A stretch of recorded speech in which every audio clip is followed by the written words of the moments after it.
그레이몰의 레이입니다. 욕창.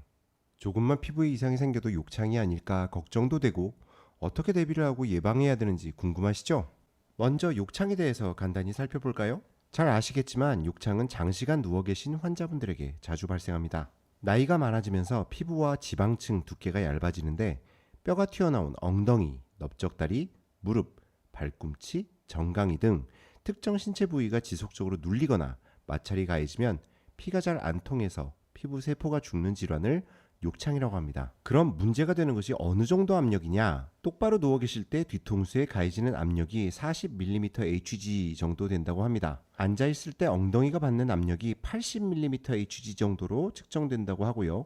여기서 mmHg는 혈압 측정에 사용하는 압력 단위로 올바르게 읽으면 밀리미터 오브 머큐리, 수은주 밀리미터입니다. 다시 돌아와서 똑바로 누워 계실 때 뒤통수에 가해지는 압력의 2배가 조금 안 되는 70 수은주 밀리미터 이상의 압력이 오래 가해지면 주변 세포들의 산소와 영양분이 부족해지면서 조직 손상이 생길 가능성이 높다고 합니다.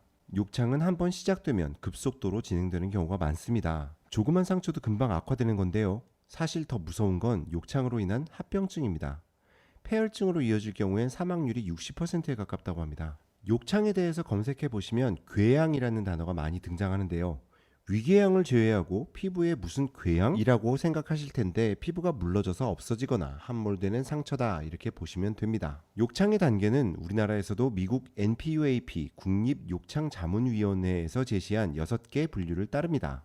1단계 전에 욕창의 전조 증상 단계가 표현되어 있는데요. 피부에 물집이 잡히거나 변색이 일어나고 증상이 심해지면 조직 손상으로 진행될 수 있는 단계입니다. 그 다음 1단계가 되면 발적이 나타난다고 되어 있는데 발적 부위는 그 부위를 눌렀다가 떼어도 정상 피부색으로 회복되지 않는 정도입니다. 여기까지는 집에서 보실 때 욕창인지 아닌지 판단하기가 어려울 수 있죠. 의심되시면 미리 병원에서 체크를 받으시는 것이 좋습니다. 다음은 2단계로 피부 안쪽 진피층의 일부까지 피부 손상이 진행된 단계입니다. 피부가 빨갛고 다른 곳과 다르게 물러진 상태를 보입니다. 2단계까지 아직 괴사된 조직은 없는 상태지만 심한 통증을 호소하고 벗겨지듯이 얕은 상처가 보이고 수포가 생기기도 합니다. 3단계는 전층 피부 손상 상태로 피하층이 노출되지만 근육, 뼈의 노출은 없는 상태입니다. 괴사 조직이 여기서부터는 생기죠. 4단계가 되면 근막, 근육, 뼈, 인대 등이 노출될 정도로 괴사가 심해진 상태를 보입니다. 마지막은 분류 불가능 단계인데요. 피부 괴사가 너무 심해서 조직의 손상 깊이를 알 수 없는 정도라고 합니다. 욕창의 주요 원인은 압력과 마찰이죠. 그럼 한 부위의 압력이 많이 오래 가해지지 않게 하려면 자주 움직여줘야 되겠죠. 그런데 대부분 움직이는 것이 좀 어려운 분들에게 욕창이 생기기 마련이니까 돌보시는 분들의 도움을 좀 받아야 되겠죠. 기본적으로는 2시간 이내에 한 번씩 자세를 바꿔주시는 것이 좋다는 거 기억하시고요. 이미 상처가 심할 경우에는 소독과 드레싱을 하루에 2번 이상 해주어야 더 악화되는 것을 방지할 수 있습니다. 자세 바꿔주실 때 주의하실 점은 몸을 끌지 마시고 들어 올려서 이동시켜 주시고 침대 시트나 옷이 주름지지 않게 잘 펴주시고 항상 건조한 상태인지 체크해 주세요. 또 오래 누워 계시면 베개 온도가 올라가니까 가끔 베개를 한 번씩 뒤집어 주시는 센스까지. 그럼 뭐 100점 만점에 1000만점! 욕창 예방하는데 피부에 뭘 좀 발라드리면 좋지 않을까요? 네, 맞습니다. 원래 사람 피부는 기본적으로 약산성을 띠고 있는데요. 대소변이나 땀은 알칼리성이라 피부에 닿으면 산성도가 변하겠죠? 그러면 점점 피부 장벽이 저하되고 피부가 물러져서 결국 욕창의 위험도 높아지게 됩니다. 그래서 욕창 예방 크림이라는 이름으로 시중에 판매되고 있는 제품들이 많습니다. 진짜 많습니다. 이 크림들은 대부분 피부가 심하게 건조해지는 것을 막고 동시에 물기, 습기를 막아줘서 적당한 습도를 유지하는 데 도움이 되는 제품들이죠.